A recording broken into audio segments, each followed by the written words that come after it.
Sou Alcino Costa Leme, fisioterapeuta do Instituto do Coração, da Faculdade de Medicina da Universidade de São Paulo. Para entender o que precisaremos fazer de ajustes no ventilador e o que precisaremos monitorar nos pacientes em ventilação mecânica, é fundamental entendermos todas as pressões a que está sendo submetido o indivíduo respirando de forma espontânea ou artificial. Convido vocês para discutirmos estes aspectos no vídeo a seguir. Muito obrigado. A principal dela é a pressão atmosférica, que representa a somatória da pressão parcial de todos os gases que compõem a nossa atmosfera, que seria 21% composta de oxigênio, 78% de nitrogênio, 0,03% de dióxido de carbono e demais gases. A somatória das pressões parciais de todos esses gases a nível do mar representa uma pressão que está sendo exercida sobre todos os indivíduos aqui na Terra de 760 milímetros de mercúrio ou uma atmosfera. Temos agora as três pressões que são internas, inerentes do sistema respiratório, que são a pressão alveolar, que é a pressão encontrada dentro dos alvéolos. Os fluidos e os gases se deslocam do local de maior para de menor pressão. A pressão alveolar é negativa em situações fisiológicas, porém é positiva em situações de ventilação mecânica invasiva e não invasiva. A pressão intrapleural é a pressão que ocorre dentro da cavidade virtual entre as pleuras visceral e parietal. Quando esta pressão se torna mais negativa, os pulmões tendem a se expandirem. Quando esta pressão se torna menos negativa, os pulmões tendem a se retraírem.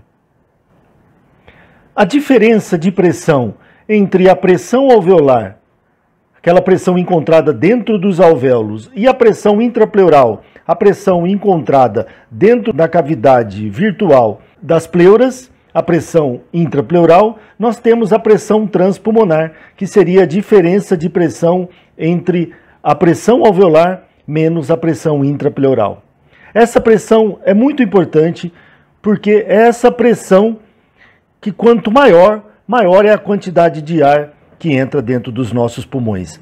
A pressão transpulmonar diz respeito à pressão de distensão dos pulmões, que será muito útil entendermos elas lá na frente quando formos falarmos mais sobre mecânica respiratória e complacência pulmonar. Antes de iniciarmos uma inspiração, com a glote fechada, a pressão intrapleural é de -2 a -5 centímetros de água. Já a pressão alveolar com a glote fechada é de 0. Com o início da contração dos músculos inspiratórios, começa assim a inspiração, aumentando o volume pulmonar e da caixa torácica. Devemos lembrar que pressão é uma força sobre uma área.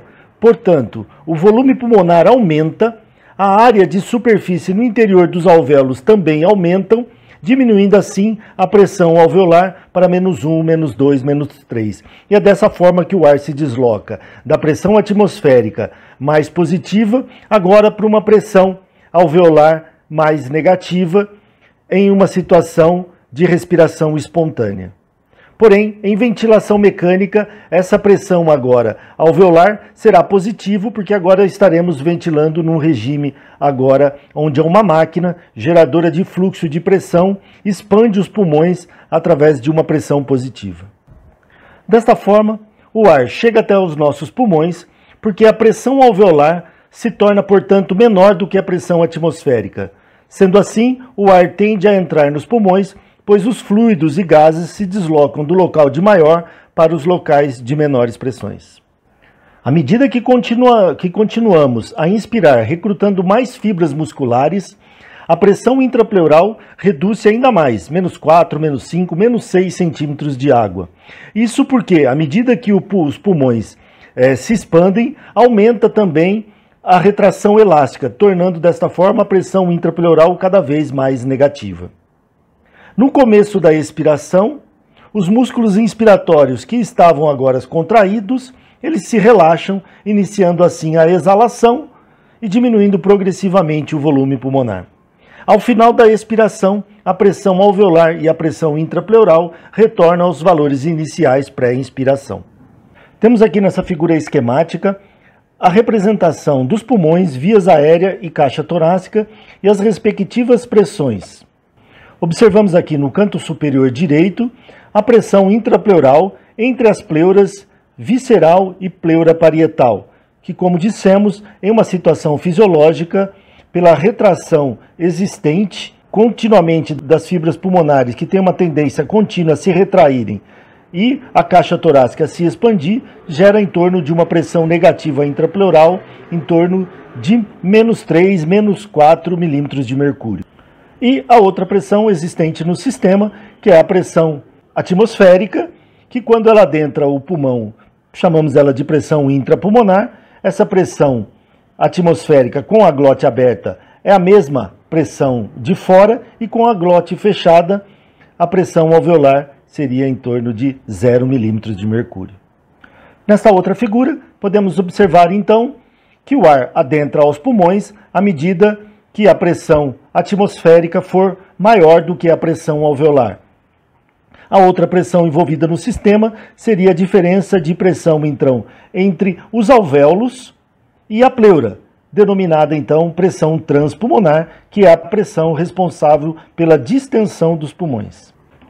Todo e qualquer ventilador mecânico se baseia em 3 conceitos para conseguir oferecer aqueles parâmetros, aquele volume, aquela pressão que queremos aplicar para os nossos pacientes, baseados em 3 conceitos: de pressão, de resistência e de fluxo. E o que é pressão? Pressão é aquele fluxo de líquido ou de ar multiplicado pela resistência, pela dificuldade com que esse ar ou esse fluxo de líquido agora se encontra para percorrer um determinado sistema. Então, pressão é a multiplicação de fluxo pela resistência. Definimos então como resistência aquela pressão que está sendo exercida no sistema dividido pelo fluxo.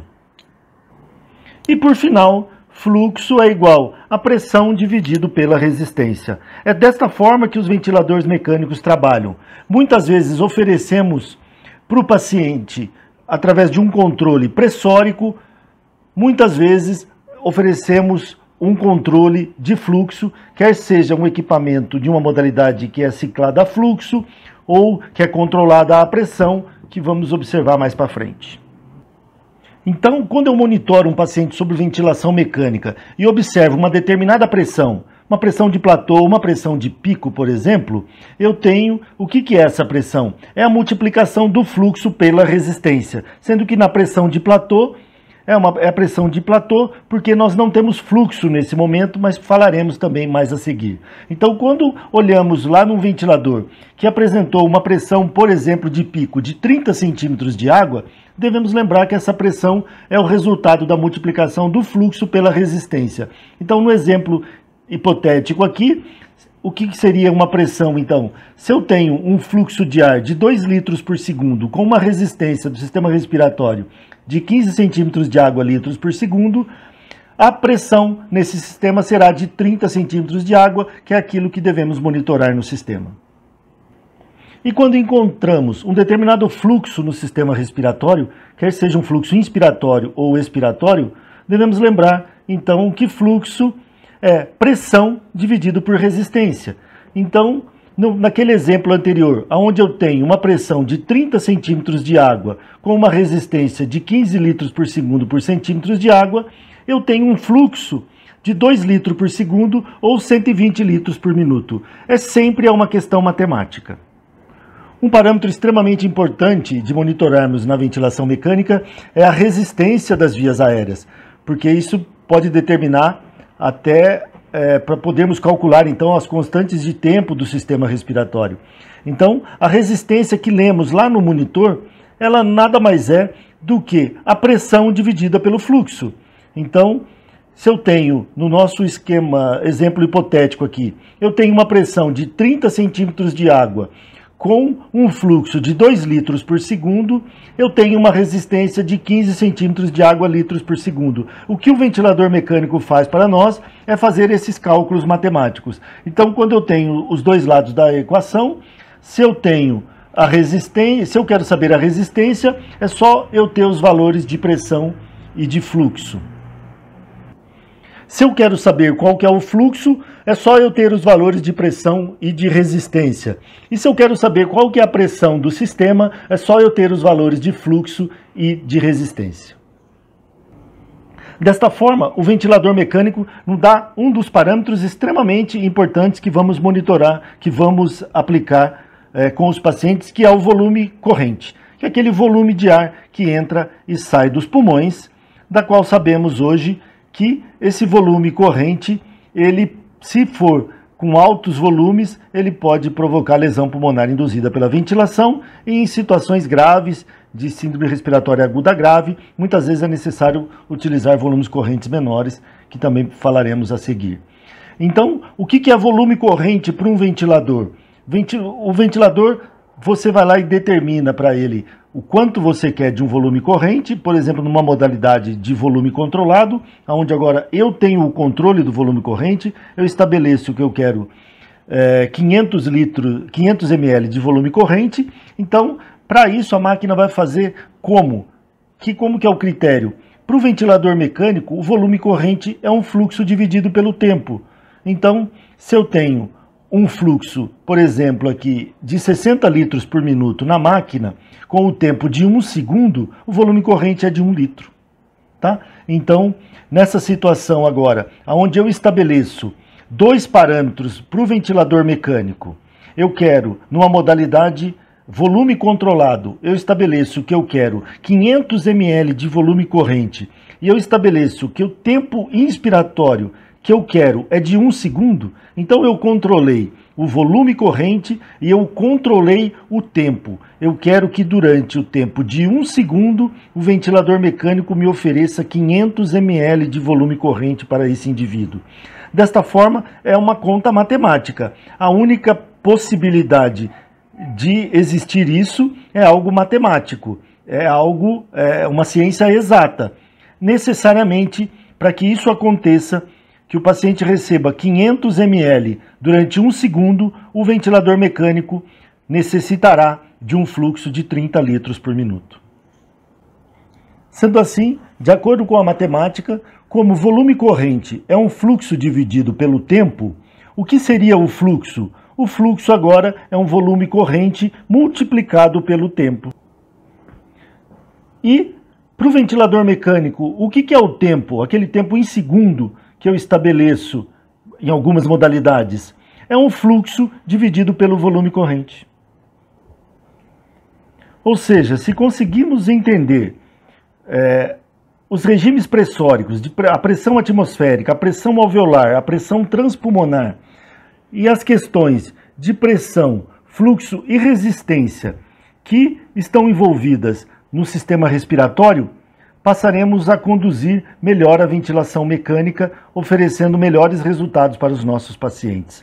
Apresentaremos a seguir um vídeo de uma demonstração, então agora, onde iremos calcular a PIP ideal através de medidas da driving pressure. Atualmente, a maior parte dos ventiladores mecânicos apresentam telas em que se podem visualizar as curvas de volume, fluxo e pressão ao longo do tempo. Portanto, é de suma importância para os profissionais médicos e fisioterapeutas a constante atualização prática na área e o bom embasamento teórico para realizar a abordagem mais adequada ao paciente dependente de ventilação mecânica. Em relação às curvas de fluxo, temos diferentes formas de fluxo inspiratório, podendo ser ela quadrada, com fluxo constante, descendente quadrada, que promove uma melhor distribuição do gás inspirado, e a ascendente e a sinusoide, que retardam o pico de pressão inspiratória. Em relação à curva de pressão por tempo, podemos identificar duas fases: a fase de tempo inspiratório e a fase de tempo expiratório da curva pressão no tempo. Identificamos a pressão de pico como sendo o ponto mais alto obtido na curva de pressão, ainda na presença de fluxo inspiratório, preferencialmente constante com onda de fluxo quadrado. Para obtermos a pressão de platô, será necessário instituirmos um tempo de pausa inspiratório, ou seja, um período em que a válvula inspiratória e expiratória está fechada na ausência de fluxo. E para que essa medida seja a melhor possível, essa pausa deve ser em torno de 1 segundo. Sendo assim, ao final da pressão de platô, iniciamos o tempo expiratório, onde agora a pressão na via aérea vai decaindo e finalizando nos limites de PIP que está instituído no ventilador mecânico. Desta forma, podemos obter um dos parâmetros mais importantes de monitorarmos na ventilação mecânica, que seria a driving pressure, que é a diferença de pressão, então, entre a pressão de platô menos a PIP, da qual, sabidamente, valores de pressão de driving pressure menor do que 15 centímetros de água estão relacionadas às menores taxas de mortalidade em ventilação mecânica. Podemos inferir também, num gráfico de curva de pressão por tempo nas vias aéreas, que entre a pressão de pico e a pressão de platô, temos o componente resistivo das vias aéreas. Sendo assim que, para calcularmos a complacência estática do sistema respiratório, usamos então a pressão de platô, porque não temos então o componente resistivo das vias aéreas. Outro componente então entre a pressão de platô e a PIP, temos o recolhimento elástico, a pressão elástica do sistema respiratório, que é considerado também como a driving pressure. Aqui neste slide, temos curvas típicas de volume, de fluxo e de pressão nas vias aéreas. E na curva de pressão mais inferior, em azul, temos a pressão alveolar. Na onda de fluxo, devemos lembrar que ela é composta de duas fases. A fase inspiratória, com valores positivos acima de zero, e na fase expiratória, com valores negativos menores do que zero. Na onda de fluxo mais à esquerda, podemos identificar uma interrupção do fluxo inspiratório quando o pico máximo de fluxo inspiratório caiu para 25% dos valores máximos. Essa modalidade, essa forma de onda de fluxo é muito utilizada na ventilação com pressão de suporte. E nas próximas duas curvas de fluxo, na central e na direita, podemos observar que a onda de fluxo inspiratório permanece por mais tempo, essa redução acontecendo mais tardiamente ou chegando até zero na curva da direita. Desta forma, com o mesmo nível de pressão, podemos obter o maior volume corrente. A distensão excessiva e abertura e fechamento cíclico dos alvéolos são os principais mecanismos físicos responsáveis pela lesão pulmonar induzida pelo ventilador. A limitação do volume corrente demonstrou benefícios quanto à sobrevivência em pacientes com síndrome da angústia respiratória aguda e é reconhecida como uma pedra fundamental da ventilação protetora. Já o uso de elevados níveis de pressão positiva no final da expiração, em estudos clínicos, tem gerado resultados conflitantes e ainda é um assunto bastante controverso. As estratégias com elevada pressão positiva no final da expiração claramente diminuem a hipoxemia refratária em pacientes com síndrome do desconforto respiratório agudo, porém também aumentam o estiramento elástico, que por sua vez pode ser lesivo aos pacientes, especialmente para aqueles com um nível mais baixo de recrutabilidade pulmonar. Em pacientes com insuficiência respiratória grave, recomenda-se a titulação da PIP frente à gravidade da hipoxemia instalada. Uma das maneiras utilizadas para estabelecer qual seria a PIP ideal é a proposta pela tabela ARDSNET, uma tabela entre a PIP e a FO2, onde após um ajuste inicial estabelece-se um alvo de saturação. No caso, entre 90% e 95% de saturação seria o alvo, e saturação acima desses valores, andaríamos então na tabela para a esquerda, onde inicialmente reduzimos a PIP e em sequência a FO2. Com uma saturação alvo entre 90% e 93%, andamos agora dessa forma Se a saturação estiver abaixo do alvo, andaremos então para a direita, onde será aumentado progressivamente os valores de FO2 e de PIP. Talvez a tecnologia atualmente mais eficiente na titulação da PIP ideal seja através da tomografia de impedância elétrica, onde a melhor PIP seria a intersecção das duas curvas de hiperdistensão e colapso. Desta forma, a PIP ideal é onde encontramos as menores taxas de hiperdistensão e menores taxas de colapso alveolar. Podemos também titular a PIP através da construção de uma tabela de PIP decremental, onde avaliaremos em cada valor de PIP qual a driving pressure obtida naquele momento e a respectiva saturação periférica de oxigênio. Outro aspecto que também abordaremos no vídeo seria a manobra de recrutamento alveolar, algo bastante controverso também em ventilação mecânica, mas devemos lembrar que toda a ventilação mecânica deve ser individualizada e passaremos a expor para vocês a evidência científica que obtivemos através dessa manobra de recrutamento alveolar aqui no trabalho realizado no Instituto do Coração. Trabalho esse publicado no JAMA em abril de 2017, que convido todos vocês para posterior leitura e reflexão. Muito obrigado.